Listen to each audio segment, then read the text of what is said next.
Cerita dikanjut dengan persiapan besar para murid dari anggota Sekte Dao menghadapi kompetisi sekte besar.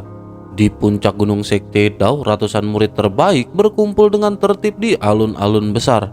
Mereka semua telah mencapai tingkat nirwana ke-6 atau lebih, sementara gelombang kekuatan berdenyut dari tubuh mereka. Hal itu menandai status mereka sebagai wakil dari Sekte Dao dalam kompetisi sekte besar yang akan datang. Menyadari hal itu, para murid lain yang berdiri di sekeliling hanya bisa menatap dengan rasa hormat dan iri. Dari barisan depan, Lindong berdiri sebagai pemimpin dengan Jiang Hao, Pang Tong, serta murid langsung senior lainnya dari aula kesunyian di belakangnya. Setelah berbagai pertempuran sebelumnya, nama Lindong telah dikenal luas di Sekte Dao. Tidak hanya aula kesunyian yang sepenuhnya mengakui kepemimpinan Lindong, bahkan murid-murid unggulan dari aula lain juga memandangnya dengan kekaguman yang tulus. Sementara itu, Lindong sempat melirik ke arah Ying Huan Huan dari aula langit. Gadis itu juga menyadari pandangan Lindong dan membalas dengan senyum cerah. Sikap ini akhirnya membuat murid-murid di sekitarnya merasa iri. Namun sebelum Lindong sempat bertindak lebih jauh, hembusan angin kuat menyapu tingkat tinggi di depan alun-alun. Master Sekte Dao Ying Xuanzi muncul bersama para kepala aula dan wakilnya, membuat suasana seketika menjadi hening. Ying Xuanzi kemudian menyampaikan peringatan dengan nada tenang namun berat. Kompetisi sekte besar bukanlah ajang persahabatan, melainkan ujian hidup dan mokat. Harapannya sederhana, agar jumlah murid yang berangkat sama dengan yang kembali. Ia memahami bahwa perjalanan ini akan mengubah para murid sebab pertumbuhan selalu menuntut harga. Selanjutnya, Ying Xuanzi menetapkan Ying Xiaoxiao sebagai komandan dengan Lindong dan Wang Yan sebagai pendukungnya. Tugas mereka adalah membawa seluruh murid kembali dengan selamat. Setelah memastikan tekad semua orang tidak goyah, ia memerintahkan keberangkatan sementara seluruh Sekte Dao menanti kabar kemenangan. Diiringi teriakan penyemangat dari para murid yang tertinggal, rombongan Sekte Dao pun terbang meninggalkan gunung dipimpin oleh kepala aula langit Kilei. Dari tingkat tinggi, Ying Xuanzi hanya bisa mengepalkan tangannya dengan cemas, teringat kerugian besar di kompetisi sebelumnya dan bertanya-tanya apa yang menanti kali ini. Sementara itu, dalam perjalanan, Pang Tong menjelaskan bahwa Sekte Dao mengirim 300 murid elit, sementara Sekte Gerbang Yuan kemungkinan mengirim lebih dari 500 orang. Mereka semua menuju kota iblis unik, tempat berkumpulnya berbagai sekte super dan faksi kuat dari wilayah Suan Timur. Dengan begitu, banyak kekuatan muda bertemu di satu tempat berbahaya dan kekacauan hampir tak terelakkan. Mendengar hal itu, Lindong seketika merenung. Lindong menyadari bahwa Istana Kemurnian Agung 9 Surga kemungkinan besar juga akan hadir. Sosok Ling Qingzu terlintas di benak Lindong, mengingat pertemuan mereka 5 tahun lalu ketika jarak kekuatan mereka masih terlalu besar. Namun kini Lindong benar-benar telah tumbuh. Lindong telah menjadi salah satu elit generasi muda wilayah Suan Timur. Lindong tidak lagi gentar menghadapi siapapun, termasuk 3 raja kecil dari Gerbang Yuan. Daerah iblis unik berada di jantung wilayah Suan Timur dan sejak lama dikenal sebagai tanah berbahaya yang menyimpan jejak perang kuno. Di sekitar daerah iblis unik berdiri banyak kota, sementara itu kota iblis unik menjadi yang paling megah dan kacau. Kota ini tidak berada di bawah kekuasaan siapapun, namun aturan tak tertulis lahir secara alami demi kelangsungan hidup. Selanjutnya kota itu berkembang menjadi tempat berkumpulnya segala macam kekuatan. Ketika rombongan besar Sekte Dao memasuki daerah iblis unik, langit di sekitarnya dipenuhi praktisi yang terbang dari segala arah. Pemandangan ini membuat Lindong menyadari betapa besarnya skala kompetisi sekte besar, jauh melampaui perang 100 kekaisaran. Pang Tong juga menjelaskan bahwa kemegahan sesungguhnya baru akan terlihat ketika mereka tiba di kota iblis unik. Sepanjang perjalanan, tanah yang menghitam dan aura suram membuat hati Lindong terasa berat. Lindong teringat kenangan kuno yang pernah ia peroleh dan menyadari bahwa medan perang ini menyimpan keberadaan gelap yang sulit ditebak. Tak lama kemudian, gunung besar muncul di hadapan mereka, disusul oleh kota iblis unik yang menjulang seperti naga hitam purba. Kota ini dari kejauhan tampak memancarkan hawa dingin dan kesepian. Kilei kemudian memperingatkan para murid agar berhati-hati karena kota itu dipenuhi berbagai jenis orang. Selanjutnya ia memimpin rombongan Sekte Dao memasuki kota. Kedatangan mereka segera menarik perhatian dan bisikan pun menyebar mengenai permusuhan lama antara Sekte Dao dan Gerbang Yuan. Para murid Sekte Dao menjadi muram dan dipenuhi dengan amarah, terutama ketika mengingat kekalahan dan kematian murid Aula Kesunyian di masa lalu. Namun para master tetap tenang dan memilih untuk tetap waspada. Tak lama setelah itu, rombongan lain muncul di langit mengenakan jubah abu-abu dan memancarkan aura gelap. Mereka adalah Sekte 1000 Boneka. Di antara mereka, Lindong melihat sosok Guili, murid terkuat generasi muda sekte tersebut. Sosoknya telah mencapai tahap tingkat 9 nirwana dan memiliki boneka jiwa kelas 9. Ketika aura gelap Guili mencoba menekan Lindong, Lindong bereaksi dengan menekankan energi mental dan kekuatan pelahap. Dengan mudah, Lindong pada akhirnya berhasil menghancurkan tekanan tersebut. Guili pun terjekut dan menyadari bahwa Sekte Dao memiliki sosok luar binasa selain Ying Xiaoxiao. Setelah pertukaran singkat tanpa kata, Sekte 1000 Boneka akhirnya memasuki kota terlebih dahulu, diikuti oleh Sekte Dao. Sementara itu, para praktisi di sekitar kota memandang dengan penuh antusias, menyadari bahwa dengan berkumpulnya sekte-sekte super ini, sebuah peristiwa besar di wilayah Suwan Timur akhirnya resmi dimulai dan tidak seorang pun tahu apa yang akan berdiri di puncak pada akhirnya. Di bawah kepemimpinan Kilei dan para kepala aula lainnya, para murid Sekte Dao berhenti di sisi barat kota Iblis Unik. Setelah memberikan peringatan agar berhati-hati saat beraktivitas di luar, para pemimpin membubarkan barisan dan membiarkan semua murid bergerak sendiri.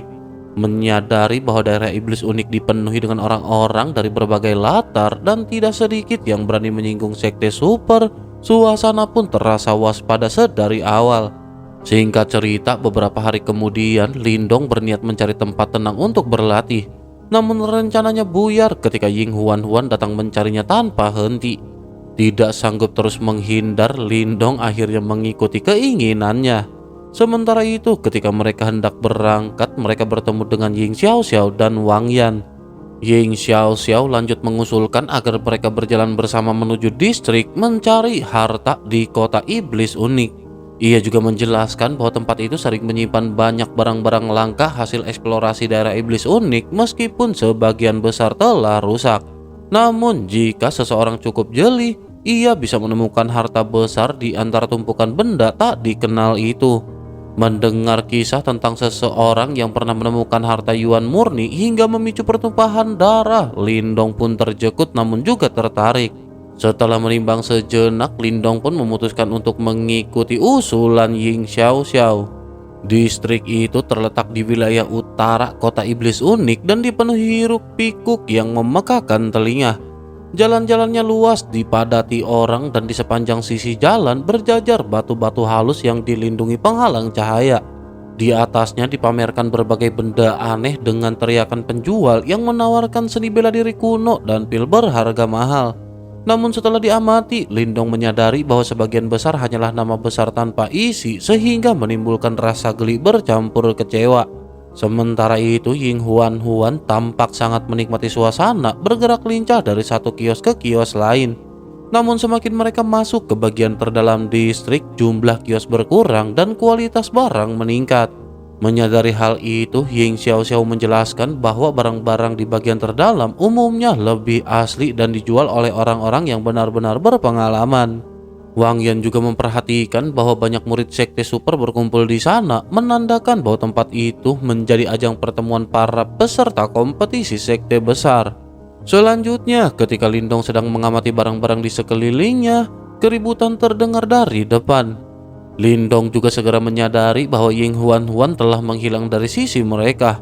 Ketiganya pun mempercepat langkah dan mendapati Ying Huan sedang berhadapan dengan 3 pemuda yang merampas jepit rambut hijaunya. Ini adalah sebuah harta jiwa yang cukup kuat dan Ying Huan menjelaskan bahwa ia telah lebih dahulu menyepakati harga, namun barang itu direbut secara paksa. Mendengar hal itu, Lindong pun menatap ke arah ketiganya. Lindong lanjut mengenali lencana di dada ketiga pemuda tersebut sebagai milik gerbang Yuan. Ekspresi Wang Yan juga pada saat ini seketika mulai menggelap. Ketegangan meningkat ketika pihak lawan mengenali Wang Yan dan Ying Xiaoxiao. Pemimpin mereka yang bernama Jiang Tao tampak bersikap angkuh dan mencemooh. Ying Xiaoxiao pun menjelaskan bahwa Jiang Tao adalah salah satu dari 8 jenderal jiwa gerbang Yuan, sosok yang jelas bukan murid binasa. Selanjutnya, Wang Yan pada saat ini menuntut agar barang tersebut dikembalikan. Namun Jiang Tao menolak dan menantang. Aksi pun berlanjut ketika kedua belah pihak menembakkan sinyal giok ke udara. Reaksi pun segera muncul dan murid-murid gerbang Yuan serta Sekte Dao berdatangan dari segala arah. Dalam waktu singkat, lebih dari 100 murid dari kedua sekte berdiri berhadapan. Mereka pada akhirnya menciptakan lingkaran kosong besar dan menarik perhatian banyak penonton. Di tengah suasana tegang itu, Lindong merasakan perubahan mendadak. Lindong mengangkat kelapa dan melihat angin kencang berhenti seketika. Selanjutnya, sosok kuat berbalut petir turun dari langit dan mendarat di depan barisan gerbang Yuan. Tawa arogan menggema mengejek Wang Yan sebelum akhirnya menantang Wang Yan kembali.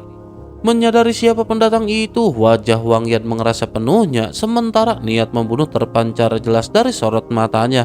Sosok itu tidak lain dan tidak bukan adalah Raja Lei kecil atau Raja Guntur kecil bernama Lei Qian. Lei Qian muncul di hadapan para murid Sekte Dao dengan tubuh diselimuti kilatan petir yang sangat liar. Sosoknya berdiri kokoh memancarkan tekanan yang membuat banyak orang menahan napas. Bersama dengan hal itu, tato menyerupai kilat di tubuhnya berdenyut dan berfluktuasi dengan kekuatan yang ganas. Menyadari siapa dirinya, para murid Sekte Dao langsung tegang karena Raja Guntur kecil dari gerbang Yuan bukanlah lawan binasa. Sementara itu, ketika melihat situasi yang semakin memburuk, Ying Xiaoxiao pada akhirnya segera melangkah maju. Sebuah pedang hijau panjang muncul di tangannya dan ekspresinya berubah dingin saat ia memperingatkan Lei Qian agar menahan murid-murid gerbang Yuan.